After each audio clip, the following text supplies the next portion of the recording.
just a weird faith girl living in a weird faith world. She took the weird faith train going anywhere. It's beautiful. Just a weird faith boy. Born and raised in weird faith Detroit. He took a weird faith train going anywhere. Weird faith. Weird faith. Weird faith in the boulevard. There's weird faith. Weird faith in the night. Weird faith.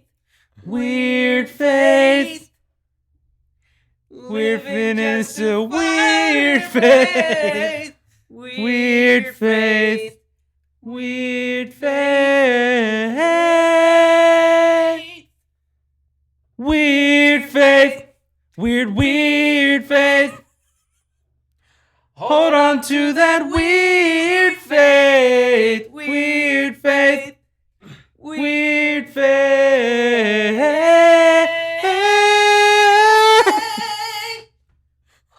Welcome to the Weird Faith Podcast. I mean, please let us know that wasn't that bad. I couldn't get those high notes. I was again. impressed. Phil got With the them. harmony. I was impressed with all of how it. it'll sound in this thing. Let Yeah. us know in the comments, weirdos. How bad that sounded in your car, on the radio. Yeah. How many of you all just fell off your treadmill at Planet Fitness?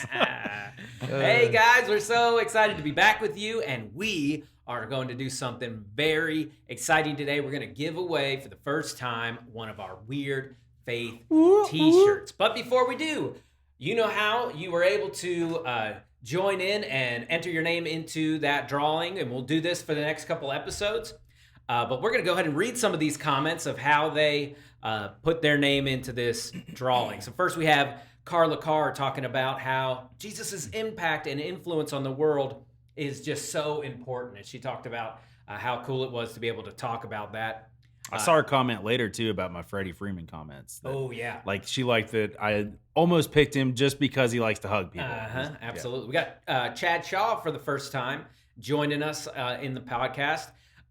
He says that he loves that we're able to use technology for good, because a lot of people out there using it for evil, and but it is a tool that we can use for influence. And this being good is still subjective, isn't it? Yeah, well, yeah. We think it's awesome. At least neutral. At least we know these people are These people are her friends. and care enough. Samantha Audia says she loves the intro that we did. What was the last one? We in the did- jungle, right? A weird faith, the weird Yeah. faith. Yeah. Should we do it? And she talked about the quote where we're supposed to care about people who can't bring anything to the table. And when Pastor Josh said that, who can I influence today? Who can influence someone tomorrow? Who can influence someone 10 years from now? And that's such a cool thing to talk about. If you missed that last episode about influence, and not just our influence, but the influence of Jesus Christ, it was awesome. Fun fact from Janie Carrico.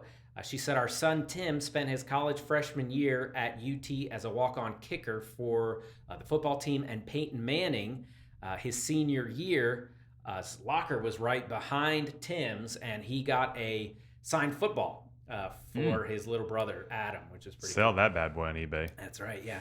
kidding. I To think me. it's one of those situations where you like have to say it's for someone else. I can't imagine going up to A teammate. a teammate and being like, "Hey, can I have your autograph?" It's always going to be like, for It's my like those. I brother. mean, it's, Would it's you guys feel weird if I asked for your autographs? yeah. yes. Okay, I'll do it. I'll give tomorrow. it to you though. Okay.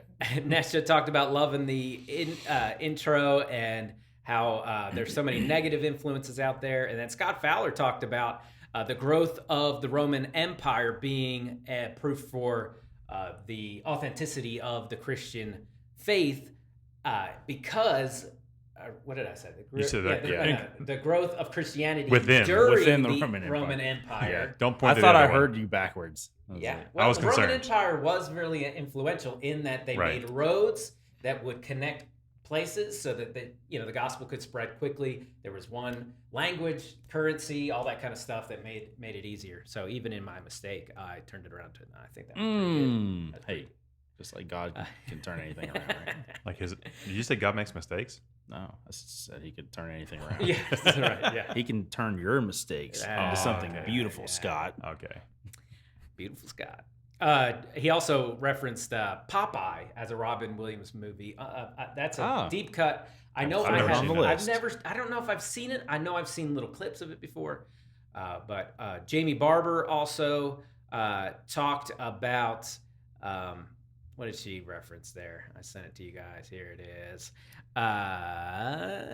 She talked about how she did a Jesus juke on us a little bit. She said her favorite sports icon is Jesus, I think, because he's best at everything. So maybe I mean, Josh and I talked about it from a fashion standpoint. I mean, he was probably the best. you're still rocking the sandals. I'm still rocking the sandals like my Savior does.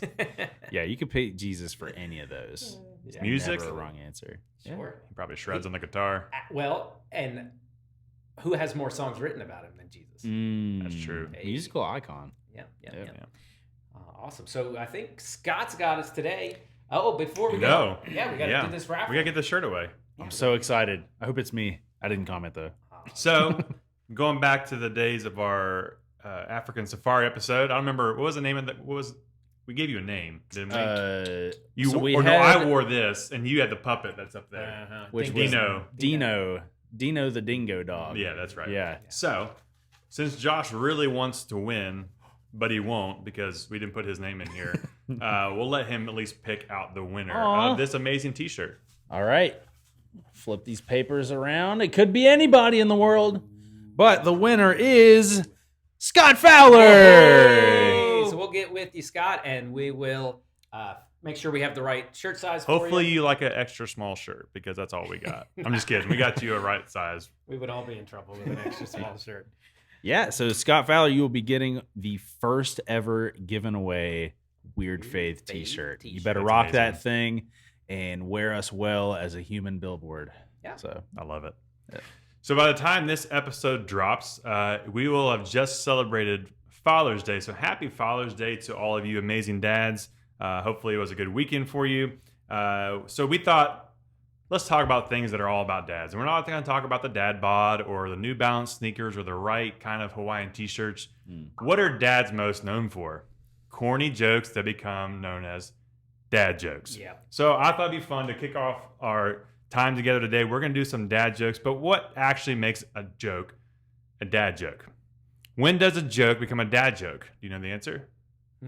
oh wait, hold on. When it becomes apparent. Yeah. Right? So, but according to Oxford Dictionary, a dad joke is an unoriginal or predictable joke, especially a pun or a type supposedly told by fathers. All right? So, right? And if you're a guy who tells a joke and you're not a dad, you are a faux pas. We're off to a good start. No. How we're going to do this? We all have some jokes prepared. I looked down and saw Phil has a website open over 200 jokes, so this could go a while. Now we're going to cap it off at about probably 10. Okay. The goal is to make each other laugh. So I have a little scorecard over here. Each of us are going to take turns telling a joke. If the other person laughs, we get a point per person. So if I make both of these guys laugh, I get 2 points. If you laugh at your own joke, you lose a point because that's just embarrassing, right? Yeah. Yeah. And mine and Josh's goal, I think, is just to be giggling by the end of this whole thing. I just hope there's like laughter throughout, but I'm laughing thinking about it already. It'll be cringy at the very least. The best part is we'll be trying so hard not to laugh. We can't hear what they're doing. I hope someone's like listening and just dying hysterically Yes. while drinking coffee in Starbucks or Yeah, something. Andrea Gwynn better fall off a treadmill. All right, so you guys ready? Mhm. I got a Ready as I score here. can be. How do you want to do this? It's up to you, host. Want to let the faux pas go first? Yeah. Oh. Then we'll do it by He's a you're the dog oldest. I'm dad. just kidding. All right. So, yeah, kick things off here. He's our- I know. I haven't even said the joke yet. So actually, pretty tragic. You might think this is funny, but I had a friend who was dying, but he asked that his ashes be pressed into a record. It was his vinyl request. Mm. That's a laugh. think it is. That's a laugh. Even if it's just quietly, that's a laugh. all right. Why does a witch fly on a broom? Why? Because a vacuum was too heavy. I can't look at you. He's ever just cracking up. So you, I just you get one I got of a the point too, I right? lost it. You lost 2, right? So now you're in the negative. No, what Is do you mean? it -2? You laugh at your own, you lose 1 point. Oh, okay. So I'm back down to So 0 you because just cancel out. yeah. Phil's gonna be good at this. He can keep a straight face. All right. Tori and I were at the movies. We went to see that Spider-Verse movie, you know. And sometimes we bring candy, but I kept just pulling out candy. And she asked me how I was doing that, and I said, well, I have a few Twix up my sleeve. Well done. Hmm. Well done. Josh? Okay, so I was studying some different countries, and I started asking myself, what's the best thing about Switzerland? I don't know. The flag's a big plus. It is. Who's next? You?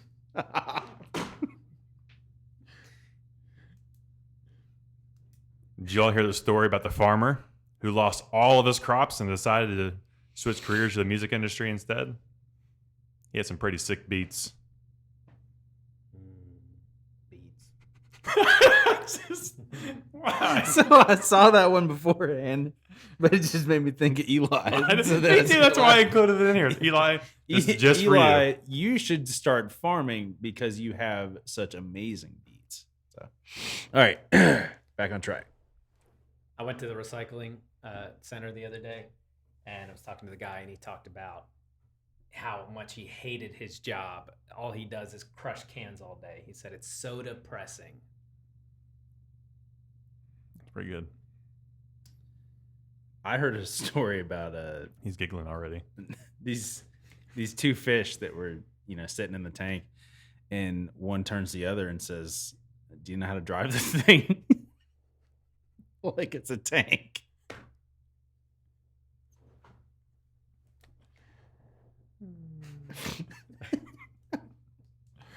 Two fish in a tank, Scott. Get it? We need Over that my head. music like. We'll add some music just for effects later. How about that? I can sing if you want me to. No, that'll make it worse. I was out for a walk one day when I saw a man in the river shouting, "I can't swim! I can't swim!" I called back, "I can't play the piano, but you don't see me making a fuss about it." Mm-hmm. It's a good lesson there. Yeah. Where do pirates get their hooks? Where? Secondhand store. Oh, I already read over that list. you what? Doesn't matter. I already You read don't over read that them list. I before. knew it was coming. You see, like, scroll down big time. Yeah. All right. You still almost got me with the delivery. The wiggling of my hook, I think, was the most. All right. So it's pretty kind of sad, but I've just gotten to the point where I feel like I can't trust stairs anymore. I just feel like they're always up to something. Mm-hmm. Conspiracy theories. It is. So I saw a guy walk into a bar the other day. He was immediately disqualified from the limbo contest. That's how it works. What is Forrest Gump's password? I know this What? one, but I want to hear you say it anyways. One, Forrest, one. It's one of my favorites. That's a good one. I got one. All right. Two. Yes, I'm back in the running. So you were talking about Spider-Man. I don't know why Marvel doesn't use the Hulk more for their advertising. He's basically one big banner. For those of you listening who have no idea what that was, Bruce Banner's the name of the Hulk. Yep. Just had to explain that one. What do you call an ostrich with his head in the sand? It doesn't matter. He can't hear you. Mm-hmm. I'm not sure if that even happens. It actually, statistically speaking, they do not put their heads in the sand. That's why. I once read this. Has it ever happened? No, I'll tell you another time about the study. I literally read a study on this one time because it was, you see comic strips of them, but they never do it. This is funnier than the joke. Isn't it? Yeah. Is it my turn? Yeah. I don't think I've ever told you guys about this, but I used to run a dating service for chickens, but I had to shut it down because I couldn't make hens meet. I like to tell a story with it. That's pretty good. So I don't think I should have laughed like much as I did, but it was funny. Caught me off guard. I told you guys about my friend who died. Did you know that your pupils are the last part to stop working when you die? They dilate.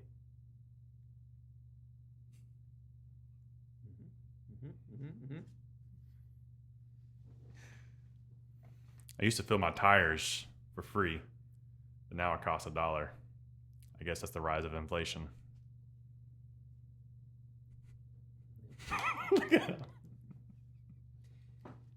It's mostly not trying to laugh. I know. We just didn't look at each other. We give each other less points if we just didn't look at each other. Scott's been working on clogged toilets a lot lately. It's true. The other day, he found a wooden shoe in it. It was clogged. All right. So, did you guys ever hear about the fad where people were eating Tide Pods? Ooh. So it's really easy to convince ladies not to eat Tide Pods, but it's harder to detergents. Detergents. Mm-hmm. It's a stretch. Yeah. What does a nosy pepper do? Gets all up in your business. I think it's pronounced jalapeno. Point for Phil. That was a dad joke. How do you find Will Smith in a snowstorm? You look for fresh prints. Well, I can't take Sully, my dog, to the pond anymore because the ducks keep attacking him. That's what I get for buying a purebred dog.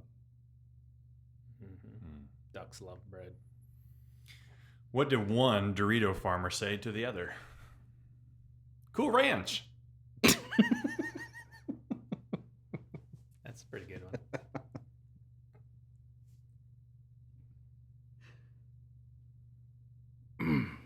People always say, just say no to drugs. That's not the joke, Josh. Just caught me off guard. But if you're talking to drugs, you probably already said yes. See, that's good. Oh. So, 30% of pet owners let their pets sleep in their bed. I tried it and my goldfish died. That was good.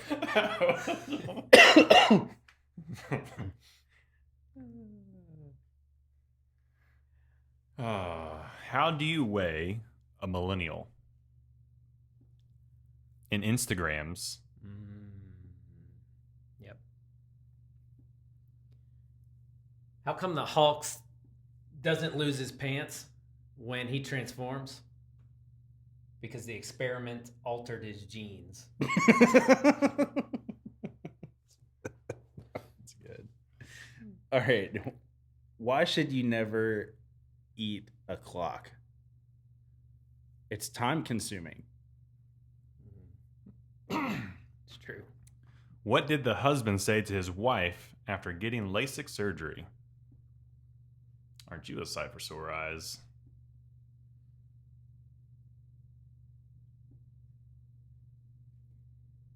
What's green and has wheels? Grass. I lied about the wheels. I don't understand that one. I don't get it. But I had to say it.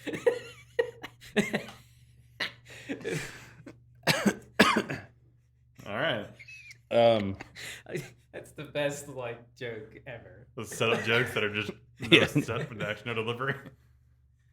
Why do you never see pigs hiding in trees? I don't know. Pigs can't get in trees. That's another one, just like the same one. When I was in school, this is a real story. I'm not telling a joke. Deviating. There was a joke that someone told once from the stage at like chapel or something like that. And it was a joke like, what did the dog say to the cat? And then they said, I don't know, but you're ugly. That's great.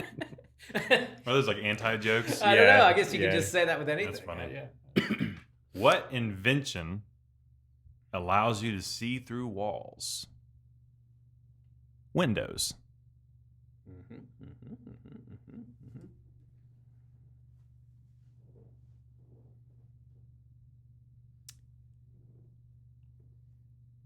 When we interviewed Scott, he asked this question, or we were talking, right? And I asked him where he thought he saw himself in 5 years.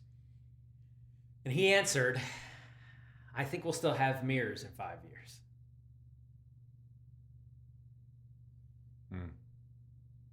That's why we hired him, right? Right there. Out of the Nothing box. else qualified me except for that. Out of the That's box thinking right there. So, I mentioned the goldfish in the tank earlier. They were just following the commands of their generals. Do you know where generals keep their armies? In their sleeveys. In their sleeveys, Scott. What's their scores? good. I'm not gonna tell you yet. Okay. Let's do a couple more. Am I losing? I think we both are. How do you make a waterbed bouncier? Whoa! Just skip over Too somebody? slow. How? Yeah, it's spring water. What did the janitor say when he jumped out of the closet? Supplies! That's a good one. All right. Gotta get my composure here. Okay. Why do bees have sticky hair? Because they use a honeycomb. That'll do it. That'll do it. Is it my turn now? Sure. We'll just switch it up now. Name one famous Lance. Armstrong. Huh? A lot. What about Lance Bass? Right? Okay. Yeah. It isn't that common of a name these days, right? But back in medieval times, they called it Lancelot. Lancelot. You got it, you jerk. I was just guessing. I was playing around a golf with a friend the other day, and a funeral procession was passed by. My friend laid down his club, took off his cap, and he bowed his head. I told him, my friend, in 40 years, I've never seen him so respectful to something. As he picked up his driver, he looked at me and said, it's the least I could do. We were married for 50 years after all. It's a good story. It was. What did one Frenchman say to the other? I don't know. I don't speak French.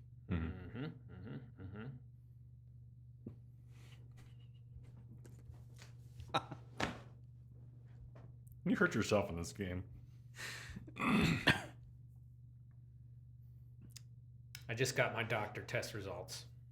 I'm really upset. Turns out I'm not going to be a doctor. My doctor came into my hospital room this morning.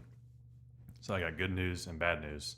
I said, what's the good news? He said, you got 48 hours to live. I said, what could possibly be the bad news? He said, well, I forgot to tell you yesterday. That's the worst. Yeah, It is. I hate when that that'll happens. mess you up. It does. For at least a day. So there was two muffins sitting in the oven. You like muffins? I love muffins. How you like your... Never mind. So one muffin says to the other, wow, it sure is hot in here. The other one says, it sure is. Probably because it's 350 degrees Fahrenheit. Speaking of ovens, one time the dishwasher spoke to the oven. It had been a long, productive day, a lot of work.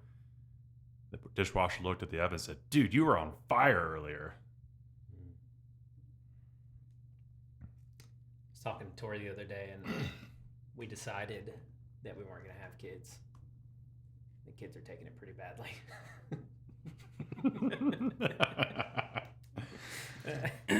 One more per piece. Yep. Sounds good. I gotta look one up. All right. Knock, knock. Who's there? Dwayne. Dwayne who? Dwayne the bathtub. I'm drowning. That was one my dad used to say. Really? Mm-hmm. Yeah. What is brown and sticky and sitting on a piano bench? Beethoven's Last Movement. Ew. Does it have wheels? I don't know. Talking to Chloe the other day, and she just screamed, "Dad, you haven't listened to a word I've said all day." And I thought that was a weird way to start a conversation. It's pretty good. Do we need to tell the winner? Because it's really depressing. Like by a landslide. Oh, man. What Like- is it? All right, just what was the actual scores? The actual in the score. positive? What'd you say? Was I in the positive? Yeah, you had 1. Yeah. I had 3. And you had 7. Holy moly. Dude. How did I do that? We Congratulations. kept get- laughing at your jokes. Yeah. You only okay. laughed at your own twice. Yeah. That's what hurt you. Yeah. And you were really good at keeping a straight face, too. Yes. I could do that. I didn't feel like my jokes were landing at all, but I could keep a straight face. Here's what I want, though. So I want our... The secret is not listening to the other people's jokes. You were listening. Just waited for your turn for us to look Well, at I you. was- It wasn't on purpose. I was looking at these, and then you guys would start laughing. I'd be like, "Oh, yeah, what's up?"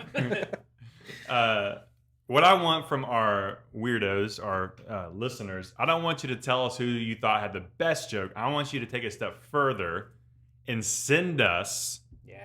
your best joke, but not in the way you think. I want you to send us a video of you telling us your favorite dad joke, and then I will put together a compilation video of our weirdos telling dad jokes for Father's That'd Day. be I like it. Wouldn't that be awesome? that sounds It'd be a fun. week late for Father's Day, but it'd still be But great. you guys got to make sure you participate, Yes. right? Early. Go ahead. Don't wait a week and a half. No. Do it When- within the first right day or when two. you When we're hear recording this the next right now. episode, we won't care anymore. Yeah. Yeah, right We're when all you ready hear for this. that. That's what will be our And intro start next time. recording. How about that? Ooh, That will be the that'd next introduction, is them telling us the I like it. dad jokes. I like So it. Are we not going to be able to sing?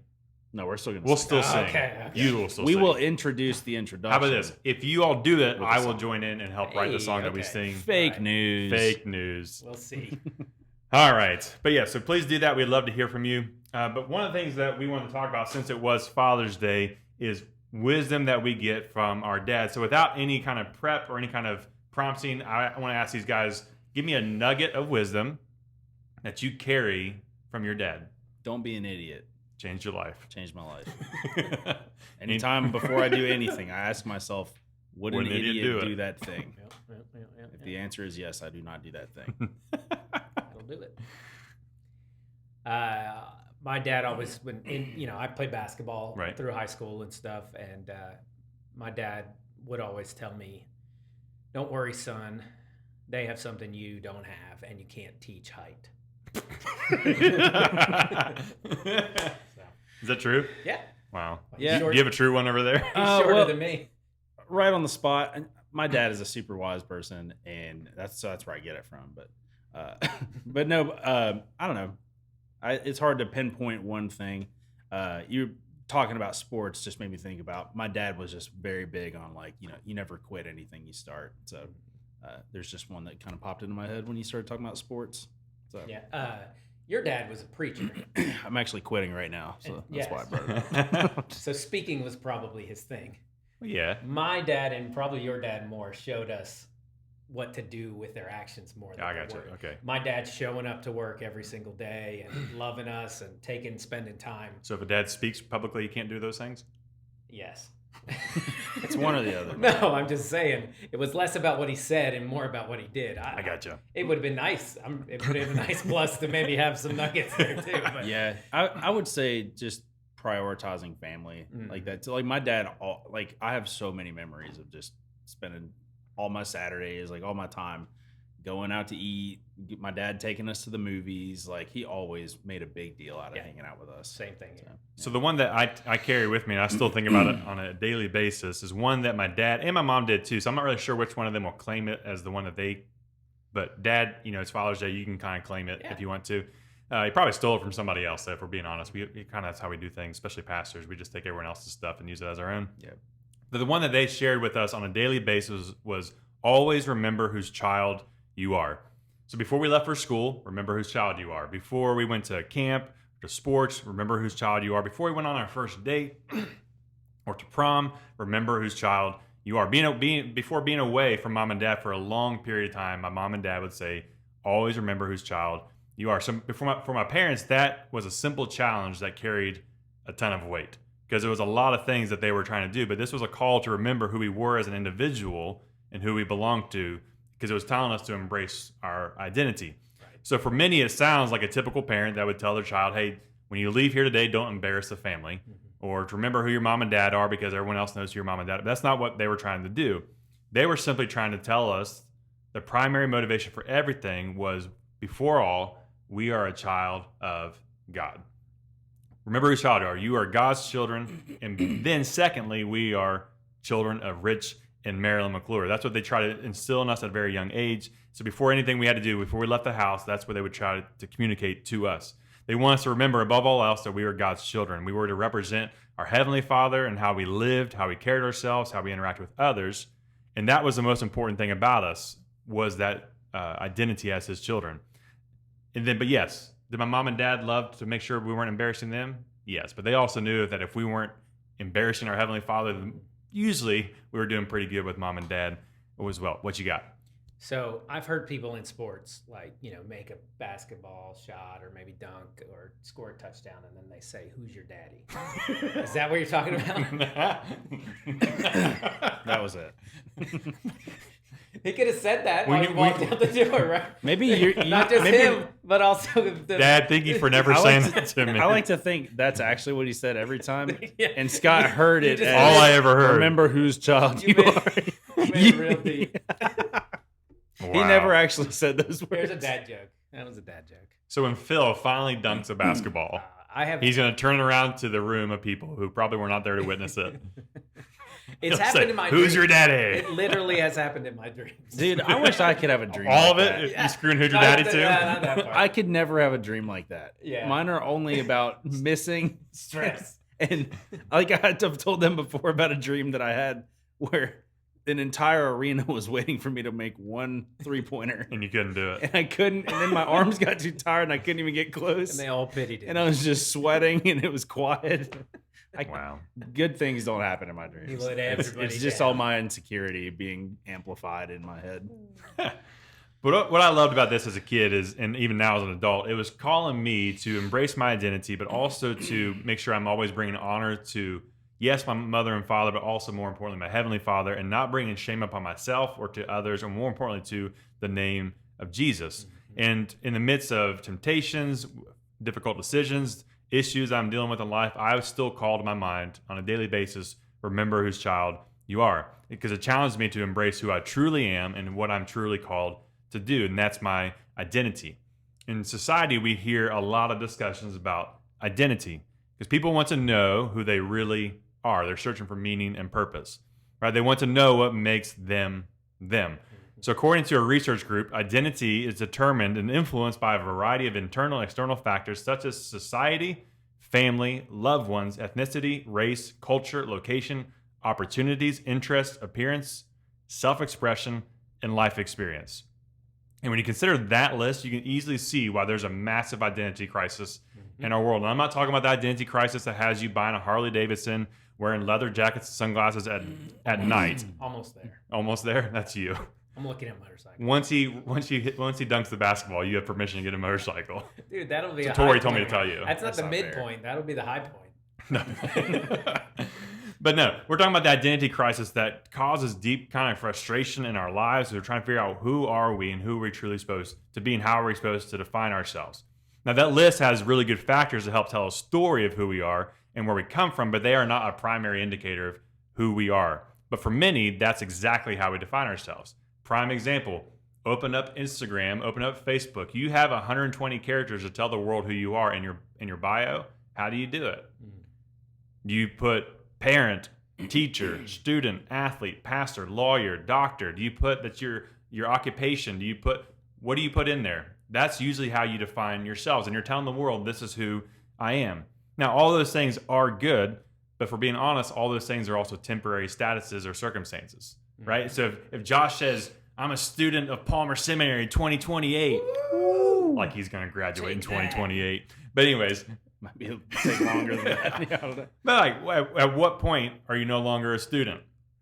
When you graduate. So what are you now? Alumni. Right? That'll be in my bio forever. Alumni of Palmer's 75 years Seminary. old. Yeah. Wearing his Letterman jacket. Yeah. When I grew up, though, two kind of things I kind of wrapped my identity in and kind of embraced were I was a soccer player and I was a pastor's kid. Everything in my life kind of were dictated by those two things. My schedule, my time, my money, all those wrapped up in those two things. And to summarize a long story, that's for another day, the most crucial and pivotal moment in my spiritual life was the moment when both those things were seen to be falling apart. When I thought church hurt was going to cause my dad to leave, or whenever I had a very difficult injury that took months to recover from, everything I embraced as my identity was crashing down all around me. They were just temporary things, though, because I really don't like playing soccer that much anymore, mainly because of that one injury 13 years ago, but I just don't do it anymore. My dad's a retired pastor, but you're a pastor's kid for life. Once you're in that, you are. But we are told often in society that what we do determines who we are. What we do determines who we are. You meet someone and you typically ask the question, what do you do? As if that's the most important thing about that person. That's usually one of the first questions we ask people.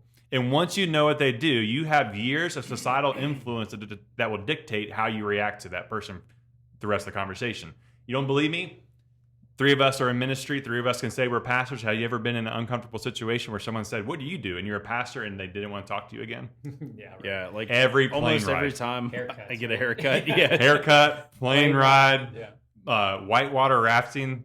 They usually end up either they don't want to talk to you or they're going to apologize for everything that they've said recently in your presence. Like, I'm so sorry. I don't always cuss. I sometimes go to church, and they start defending themselves, right? Yeah. Right. D- Do So you- like go ahead. I was just gonna say the last 2 times I've gotten a haircut, it has gone so the opposite, and they've been like They loved it?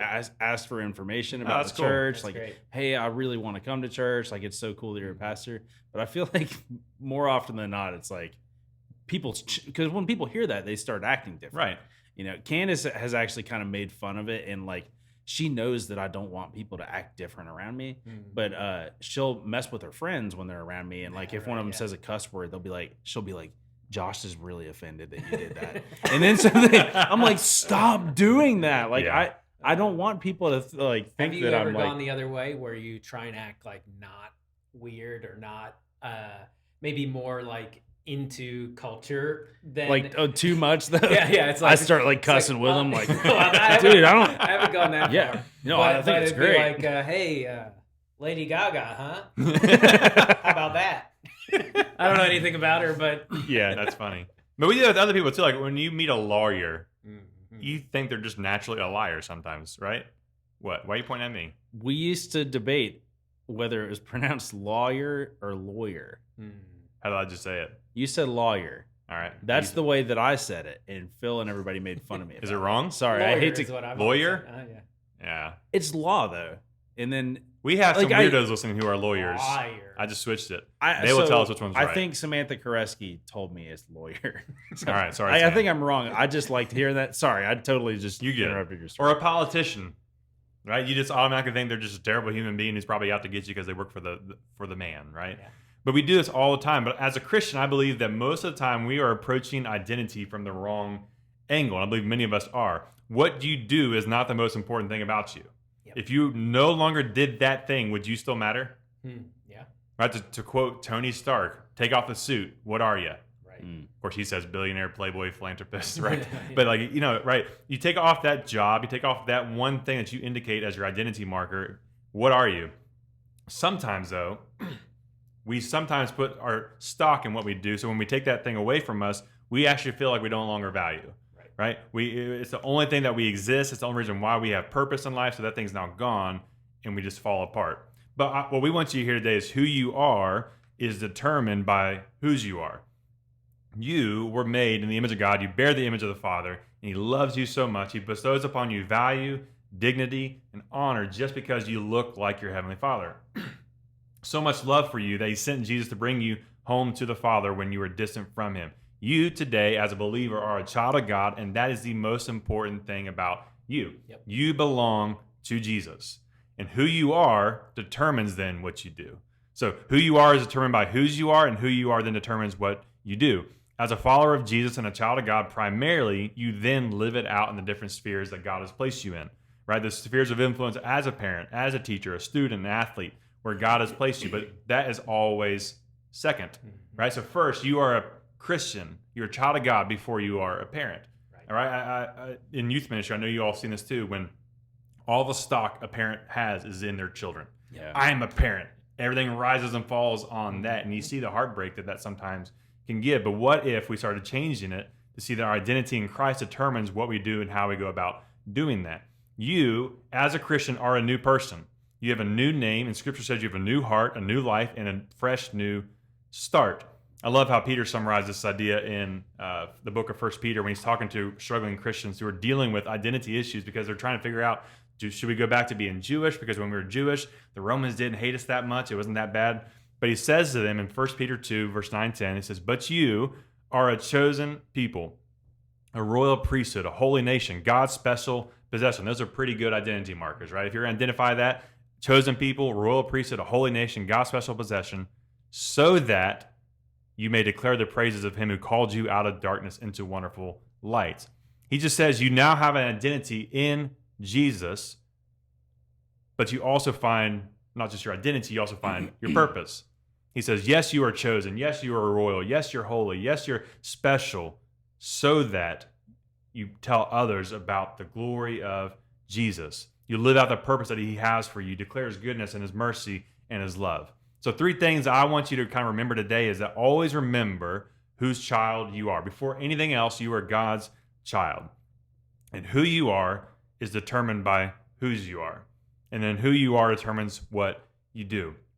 How have you all seen that identity struggle in your own life? I mean, has that been something that you've dealt with? Yeah, so we actually just Lisa Williams taught at Student Life on Sunday night. This is what inspired me to do this. Yeah, so That and dad she jokes. absolutely crushed it, like talking about identity, and you could tell like anytime that comes up with the students, it's something you can tell, like you kind of get their attention because they start to see, oh, you know what, my identity is totally built on being a boyfriend, being a girlfriend, being an athlete, different things like that. I can think of a student that I had a conversation with 3 or 4 years ago, and everything about this person, it was all sports. Everything was wrapped up in what kind of athlete can I be? What kind of scholarships can I get? How can I play at the highest level? And it was everything for this person. And that's the problem. Like you mentioned, like, hey, all these other titles and things about us change. So we need to root our identity in something that's not ever going to change, something Right. unchanging, which is Jesus. You know, if my identity is in what Jesus says about me and who Jesus is, like, that can never change. But if my identity was in how great of a soccer player I was in high school, like, He was okay, amazing, by the way. I'm definitely going to have an identity crisis because that's not always going to be my identity. So I can think of conversations I've had with students where it was like, hey, you are so caught up, like everything to you about your identity is just in what kind of athlete you are. But you're one ACL tear away. You hear it from pro athletes all the time, like, oh, football was my life. Baseball was my life. And then all of a sudden you can't play for some other circumstances. And these people have no idea who they are anymore. So yeah, I just, kind of to reiterate what Scott had already said, like make sure the things that are the most important to you, the things where you find your identity is in the thing that is unchanging and never going to leave you, because everything else is temporary and can be broken and can be taken away from you. Yeah. That's all these different transitions in life from, you see, like you just talked about coming out of high school, like you're so excited, you get to the other side and you start college or you start work or something like that.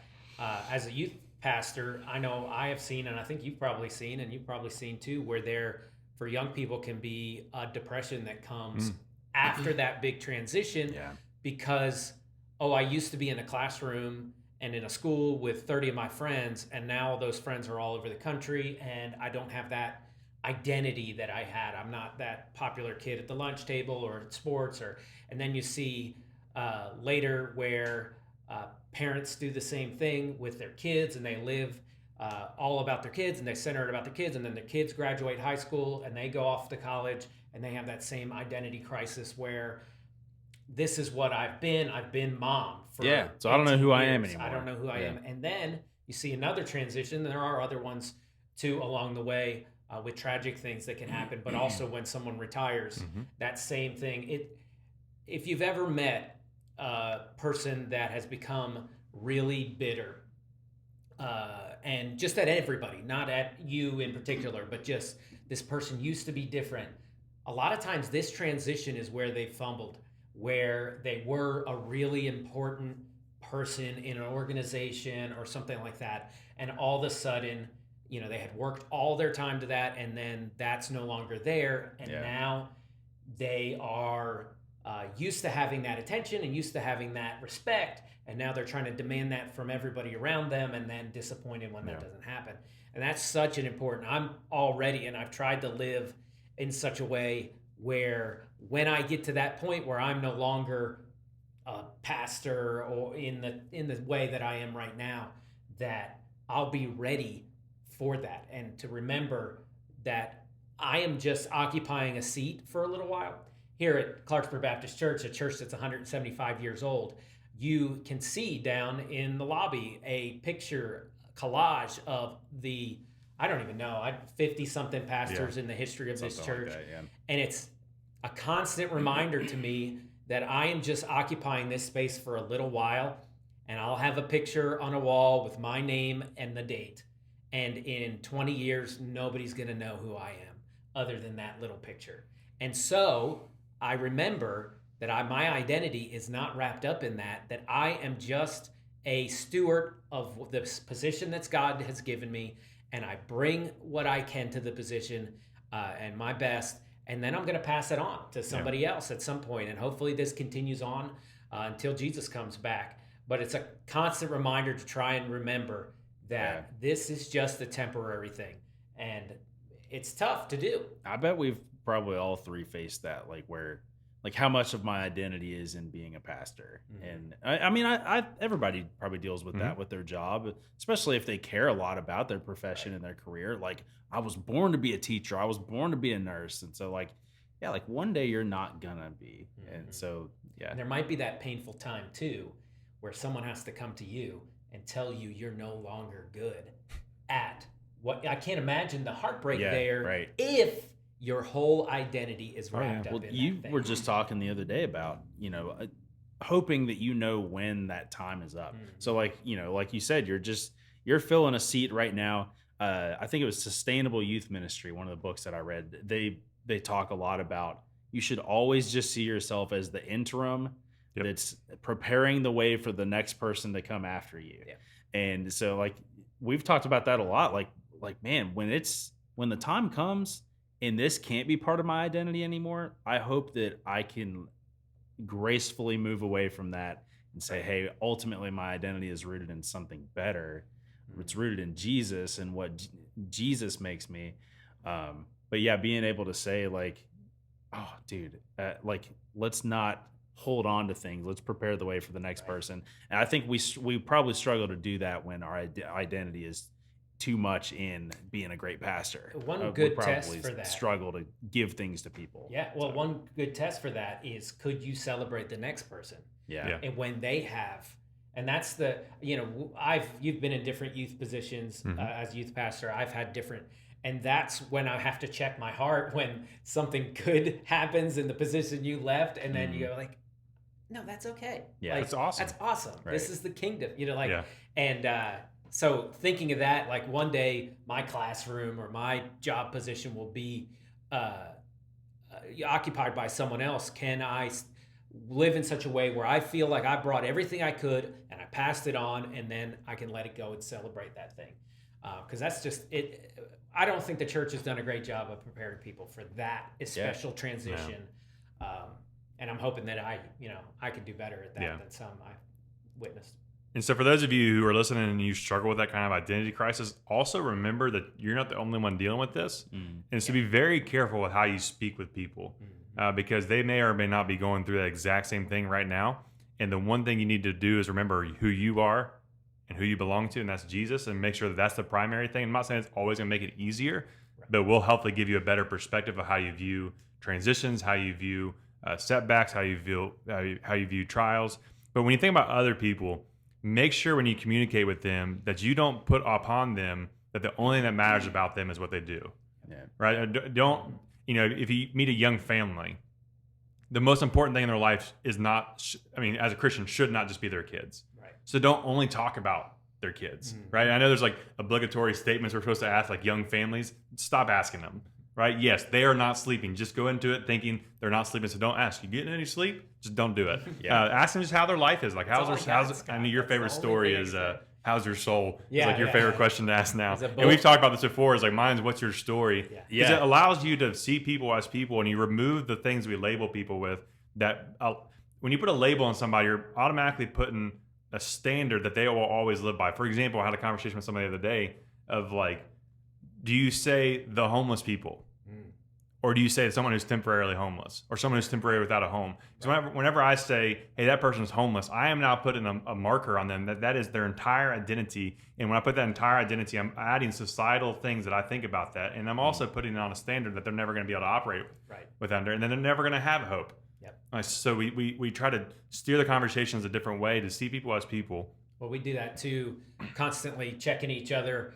We might, because we work closely with the Clarksburg Mission. Right. We don't want to think of people as mission people. We want to think of them as Sally, Bob, people, because that's what they are. They have names. Yes, right. People and not projects. Just like you do. You have a name. Similarly, we have an after-class program where we help come alongside WI and minister to that. We don't think of them as after-class kids. We think of them as WI kids. Children, and then people that we can minister to. The other flip side of this, too, is when people aren't hitting what we think or society thinks as those identity markers for their age group, or for instance, it's a very frustrating thing you've talked about before, where people constantly ask you whether you're going to have kids, when you're having kids or not. Right. Josh and Candace are, I've been married 5 years now. Yeah, 5 years. We're both 27. And that's a common thing we might say to someone. That's not okay. They are people. They have worth in God's eye. They don't need... They do the same thing with single people. Right, exactly. Like, that's where I was dude, going you're 30. next. Get married. Well, that's not the most important thing about it. We've heard you that. are and a complete person right now. Yeah, you hear that a lot in church culture, Right, especially. Like, well, when are you going to get married? When are you going to get your better half? Okay, maybe that's not the shut story up? for that person. That person is a person, and their identity's not wrapped up in who they're going to find one day. Yeah. Or 100%. whether it's going to happen. They are a whole person right now because of Jesus, not because their spouses joined them in the relationship. Yeah, that one sets me off. I love the term like singles ministry. It makes us think like they're not a couple yet. They're half of a couple. They're not all the way an important body of the church. And then you have churches who use singles ministry, and it's really eHarmony. Yeah, it's basically, and they're trying to match people to make together. ends meet. Full circle back to the dad joke. All right, well, we're going to wrap up today. I just want to say thank you to these guys. Those dad jokes were awesome. Remember, we want to see some videos of you telling those dad jokes, and we want to feature them on this very next podcast that we're going to do. And let's make a quick announcement about the very next podcast. The next podcast will be our 15th episode. No one thought... Go back and Gotta hit 'em watch up. them all. We know that Gotta most of watch you all 'em doubted we'd ever all. make it past 10, let alone 15. So with that statement, We we're will now beat to this announce dead that we are horse. retiring from the... I'm just kidding. Oh, Now, after the 15th podcast, we actually are going to take a break during the summertime just so we can all... Camps and- We got church camps, Vacations. vacations. There's just no way we can do it. But we're going to build it back up big time in the fall when the school year starts back up. So go back, rewatch them, share some stuff. But we're going to go all out for that 15th episode. So we want you to be a part of that. So please send in those videos, and maybe we'll have a surprise Yes, We're yes. gonna do something crazy. Do something crazy. Yeah. Weird. If 15 people comment on this video, you don't even want to know what Phil's gonna do this next one. But you'll see once you comment and tune That's back awesome. in. As we close out today, let's remember the words of Rich McClure. Who's your daddy? We love you so much, weirdos, and we cannot wait to see you for our 15th episode next time. Hey, let's get weird because normal isn't working. We love you. See ya.